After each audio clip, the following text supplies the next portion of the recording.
Hello, it's Friday the 22nd of February. This is Friday Beers with Marc and Stuart. I'm Marc Kennis. I'm Stuart Roberts. And we're the founders of Pitt Street Research. Stu, last week you went out there on a limb, basically. Yeah, it was a perilous experience, I've got to tell you. Yeah. On Valentine's, the day after Valentine's. Right. And you made a pitch for yourself. Right. Did you get any feedback? Yeah, interesting. So got an email from Sarah from Adelaide. And she said, Stuart, really enjoying Friday Beers. Did she send a picture or something? Or? Yeah, it's up there on the screen screen now. So right. Sarah from Adelaide, really enjoying Friday Beers. Would you mind profiling a South Australian beer next week, which we are going to do for our Mardi Gras edition of Friday Beers? I can't say that I like Tony Abbott all that much, but I do think you're a bit of all right. Come and see me sometime. So I'll probably fly down to Adelaide and have a few glasses of Chardonnay. So, hang on. What happened with your sister Pauline from Queensland? No, I've moved on from her. Right. Okay. All right. Well, so it worked. That's right. Good. Okay. I don't like redheads. It's fair to say. Yeah. Oh, okay. Well, that's easy. Then. So, what caught your eye this week? Okay. So let's stay on the subject of the fairer sex. May 2017, Fidelity. Which, as you know, is one of America's leading fund management outfits. Everyone knows Fidelity. Obviously a difficult account to get money out of when we were brokers. They surveyed 8 million of their customers and asked the question, who was better at investing, men or women? Men, obviously. Right. Now, changing tack. Hang on. That's what most of Fidelity's people surveyed said. Only 9% said women were better were better investors. The answer is women. Right. On average, women across the Fidelity portfolios, Fidelity portfolio of customers. Right. So what's that? Well, they tend to save more. Believe it or not. You kidding me? Right. All right. On average, 0.4% of their income more than men. And on average, their returns are about 0.4% better, 6.4 versus 6. So women are better at investors than men. Did they analyse why the returns were better? Yeah, so Fidelity came up with two things. One is that men were 35% more likely to trade.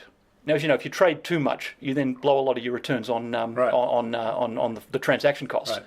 Associated. So they trade more than women. Trade more than women. That's right. Well, that's easily explained. Okay. Women are just indecisive.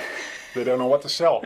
Right? They go back and forth, and they end up not selling. Right. At all. Well, that's actually good for the portfolio, depending on the stocks. The other thing they found was that when they looked at the asset allocation of their female customers, it was much more appropriate to their age and risk profile than men were. So they were more suitably invested for where their stage in life, basically. All right. So the message is find a female fund manager. Absolutely. I mean, there's two messages. There should be more female fund managers out there. The trouble with our game, Mark, and you would have noticed this over the years we've been at it, it's a very male-dominated industry. On the sell side, particularly on the sell side. I mean, if you think of the morning meetings, I used to call them the gorilla zoo. Right. You know, all the big guys from the desk would come into the morning meeting, beat their chests. Silverbacks. So there's the silverbacks, and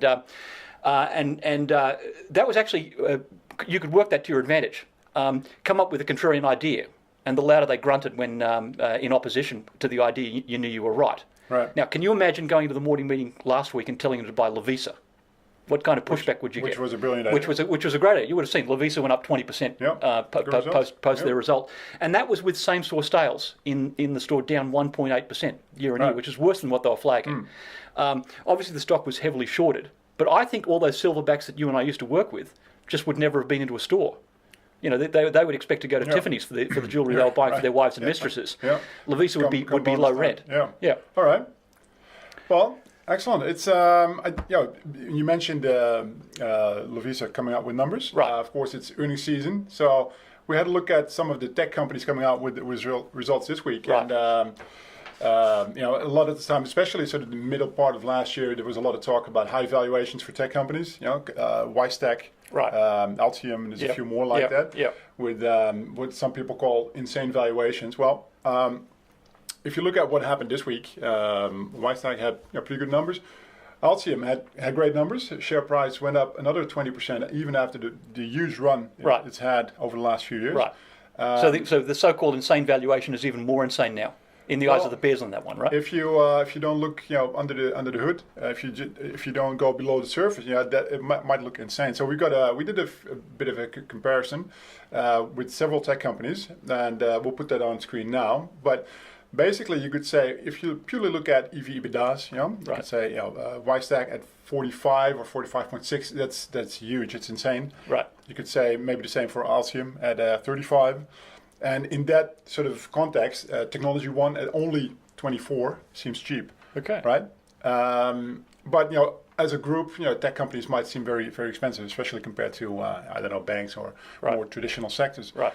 But if you then dig a bit deeper and you actually look at EBITDA growth numbers, that puts things in perspective. Because if you then look at the growth numbers, Technology One fairly low, 15.5%, which fairly low. It's all relative, of course. But Wisestack 35% for next financial year.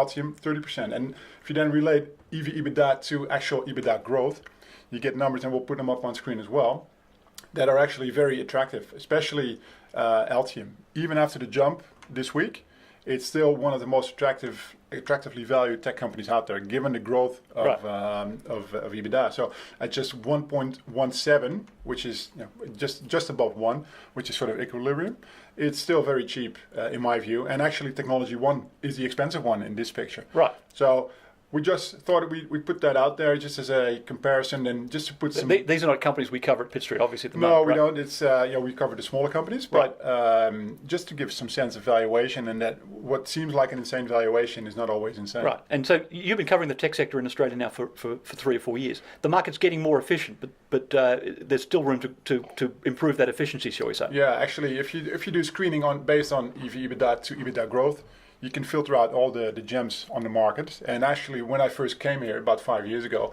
Altium popped up on my radar screen back then, based on this metric. Okay. So it's a good way to sort of flesh out interesting stocks. Even they may seem expensive, but actually if you dig a bit deeper, that's good value for money. Okay. Now another thing we did this week is Jimmy Wong from Credit Intelligence came in to see us, and we recorded a video with Jimmy. Now, why don't you summarise while I'm opening these beers and taking your first sip to make sure that the quality control at Cricketer's Arms is good. What did Jimmy have to say? Cheers. Your health, sir. Yeah, so Credit Intelligence code is CI1. It's basically a debt restructuring company for private individuals and I think also smaller companies, but really to help people that are sort of on the verge of bankruptcy, help them set up payment structures with their with their creditors, which would often happen in a sliding property market like what Hong Kong has now. Exactly. Yeah. Right. And so Credit Intelligence has been operating for a number of years. Jimmy's background goes back about 20 years in this space, and the company is now expanding into Australia and into Singapore as well. Right. So Stuart did an interview with Jimmy. So check that out on our website. Yeah. The link is at the bottom. Sure. Marc, we were talking before about silverbacks in the traditional sell side and the things that they missed. And you and I found something uncanny. When Aldi first came to Australia, and I checked the numbers on this, it was 2001. I remember a lot of pushback in the morning meetings about how Aldi would never succeed in Australia. Yep. Now, you detected the same sentiment. You got here 15 years after that, and people were still negative on Aldi's prospects. Yeah. Right. So it's the same that we saw back in Europe when they expanded outside of Germany, and the same is true, by the way, for Lidl. It was initially seen as for the it's a low rent kind of retailing option for the less well off part of town. Yeah. Right. So any self-respecting sort of middle class person wouldn't shop at Aldi or Lidl. Right. That was in the first number of years, but gradually it became more and more accepted. Right. All the way up here's my Aldi trolley key right here. Yeah. Oh, there you go. See, it's reached the sort of the upper class now. Absolutely. Yeah. That pattern that has dramatically changed in Europe over the years, and there's still a bit of that sentiment, I think, in Australia, where people still prefer to shop at Woolies or Coles. But I think looking at what Aldi's done in other places, it's just a matter of time before Woolies and Coles will really start to feel the pinch of Aldi, and maybe at some point Lidl as well. Right. So Lidl might come here independently of Aldi. Yeah, I think the jury is still out on that. One of the other firms in that holding group, Kaufhaus, I think it's called, is already on Australian shores, and it's a mix between a supermarket and sort of a department store. Right. but then at the very sort of cheap end of town, cheap offerings. But the quality, and this is interesting, the quality is just up there with private label in the regular supermarket. So if you look at private label from Coles and Woolies, there's a good chance it's made in the same factory where Aldi sources its brands from. So you're actually paying X% more for exactly the same type of quality. And I think that sort of mindset, that's slowly trickling down into the minds of shoppers. So just looking out a couple of years, I think the issues that we've seen recently with Coles and Woolies could start to be exacerbated. Oh yeah, for sure, and especially if Lidl comes to town as well. Right. They need to be scared. There's 13% of the supermarkets around the country now are just Aldi, and they've approached it with Prussian discipline. This is the German Coast Guard. We're thinking. What are you thinking about? Like the first store opened in 2001, they only got to South Australia and Western Australia in 2016. So this is a long-term campaign. Oh, for sure. And the Germans aren't going to give up in a hurry. Not going away. No. Right. Now, why don't I tell you about this interesting beer that we're drinking today? Ordinarily, we've spent the last few weeks on ales. This time it's a lager from Cricketers. Right. Now, I'm not a fan of cricket, but this tastes pretty good. Yeah, so Melbourne-based brew house down at Laverton. They got bought by Asahi several years ago. So I was interested to see if Asahi, as Japan's leading brewer, would keep the quality up.